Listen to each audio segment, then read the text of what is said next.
मैंने अपनी बहन को खोया इमरजेंसी में। आप लोग कुछ पढ़ते लिखते नहीं, कुछ जानते नहीं। आपको मालूम है मैंने अपनी बहन को इमरजेंसी के कारण खोया है, क्योंकि इमरजेंसी में डॉक्टरों ने मेरी बहन को नकली खून चढ़ाया था। इमरजेंसी क्या है?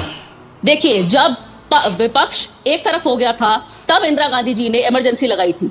तो क्या हुआ था उस वक्त? चलो भाई।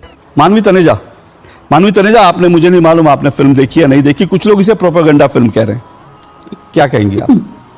देखिए, मेरे को बहुत दुख लग रहा है कि इस वक्त जो बॉलीवुड है वो दो हिस्सों में बंट चुका है। एक बॉलीवुड जो सिर्फ एंटरटेनमेंट के तहत पिक्चर बनाता है, जो लोग देखना पसंद करते हैं, और दूसरा जो है वो सत्तावुड बन चुका है।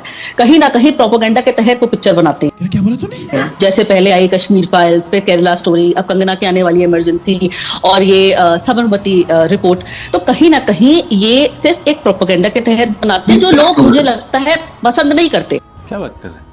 और एक तरफ आप एक प्रोपेगेंडा के तहत पिक्चर बनाते हैं। दूसरी बात मैं बोलना चाहती हूँ कि अगर आपको इतिहास दिखाना ही है तो बीबीसी की डॉक्यूमेंट्री आई थी 2023 में। 2023 में आपने बीबीसी की डॉक्यूमेंट्री को बैन कर दिया, तो बीबीसी की डॉक्यूमेंट्री भी इसी चीज पे थी, गोधरा कांड पे। तो आप उसको दिखाने देते, उसको आपने बैन कर दिया। लेकिन ये सत्तावुड ने प्रोड्यूस करी है, ये जो डायरेक्शन है वो सत्तावुड से है, इसलिए आप उसको दिखाना चाहते हैं। कहीं ना कहीं आपके फैक्ट्स यहाँ पे ठीक नहीं है। रुक, तेरे को बताते, क्योंकि पिक्चर में सच्चाई कुछ और थी, दिखाई कुछ और मानवी गई। तनेजा, एक सवाल पूछूं? मानवी तनेजा, एक सवाल पूछूं?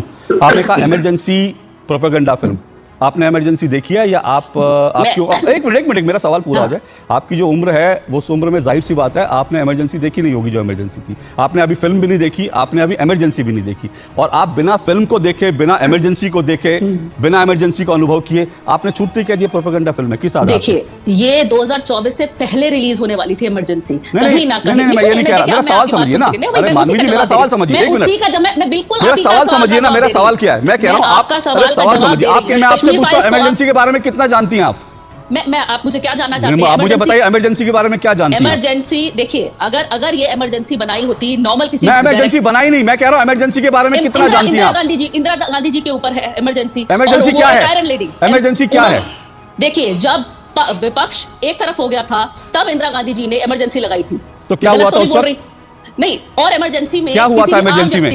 अब आप मुझे पूरी डिटेल यहीं पे ले लेंगे। अरे मैं इसलिए पूछा क्योंकि आपने फिल्म देखी नहीं, आप इमरजेंसी को प्रोपेगेंडा बता रही हैं, तो आपको मुझे बताना पड़ेगा ना कि इमरजेंसी में ऐसा क्या प्रोपेगेंडा। अगर देखिए प्रोपेगेंडा क्या होता है, सुनिए ना, अरे सुनिए ना, प्रोपेगेंडा वो होता है कि जो सच से अलग होता है। आप ये कहना, मैं आपसे पूछा इमरजेंसी में क्या हुआ था, आप कितना जानती हैं? बता रही हूँ, इमरजेंसी में आम आदमी को कोई दिक्कत नहीं हुई। क्या बोला? आम आदमी को कोई दिक्कत नहीं हुई। आम आदमी जैसे रह रहा था वैसे ही रह रहा था।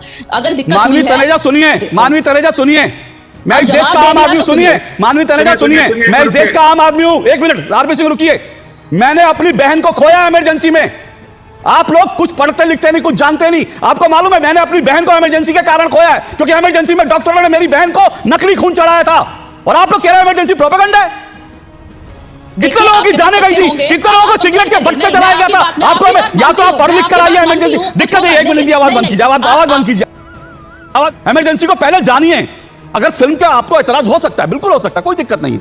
आप किसी फिल्म को लेकर कह सकते हैं प्रोपेगेंडा फिल्म है, लेकिन अभी आपने फिल्म देखी नहीं, अभी आपको यह तक नहीं पता इमरजेंसी है क्या, लेकिन आपको ज्ञान देना है कि इमरजेंसी पर बनी फिल्म प्रोपेगेंडा है, क्योंकि आपको चाहिए कि जो है पेड़ खड़ा करके आगे पीछे हीरो हीरोइन नाचे, फूल ऐसे ऐसे मिले, वही आपको सिनेमा लगता है। बाकी कुछ दिखा दो तो आपको प्रोपेगेंडा लगता है, क्योंकि वो आपको एजेंडा का सूट नहीं करता। अगर एक डॉक्यूमेंट्री कोई बना रहा है, इसका मतलब डॉक्यूमेंट्री कोई इमेजिनरी नहीं होती।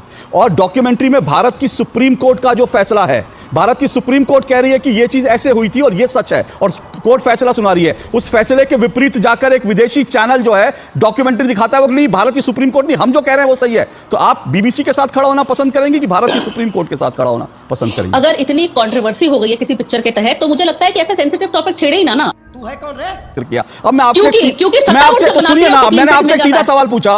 मैंने पूछा, एक तरफ भारत की सुप्रीम कोर्ट फैसला सुना रही है कि यह सच है, दूसरी तरफ बीबीसी उसके अगेंस्ट दिखा रहा है कि नहीं ये सच है। तो मैं आपसे पूछना चाहता हूं, भारत के नागरिक होने के नाते, मिल गया, हाँ, कोर्ट से आपको क्लीन चिट मिल गई है, तो आपत्ति क्यों? तो फिर देखने देना लोगों को, लोग फैसला करेंगे। मतलब भारत की सुप्रीम कोर्ट के खिलाफ जाकर कोई विदेशी, मैं इसी को कह रहा हूं, देखिए यही इकोसिस्टम है, यही प्रोपेगेंडा हो गया।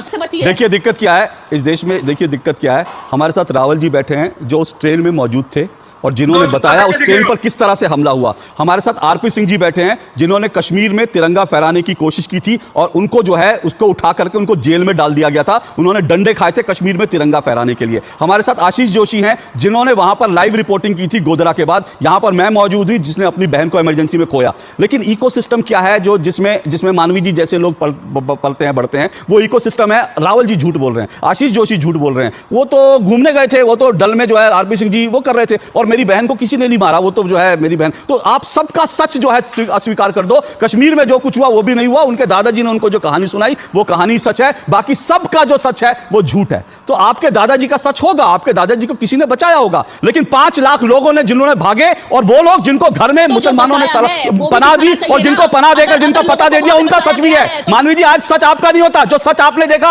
आपने सुन लिया, आपने व्हाट्सएप पे पढ़ लिया, वही सच नहीं होता। इस देश का दूसरा सच भी है, थोड़ा पढ़ना लिखना भी चाहिए। जब मॉडलिंग से फुर्सत मिले थोड़ा इतिहास को पढ़ लीजिए और कम से कम भारत की सर्वोच्च न्यायालय पर यकीन रखिए। यह नहीं कि बीबीसी ने कह दिया वो सच है।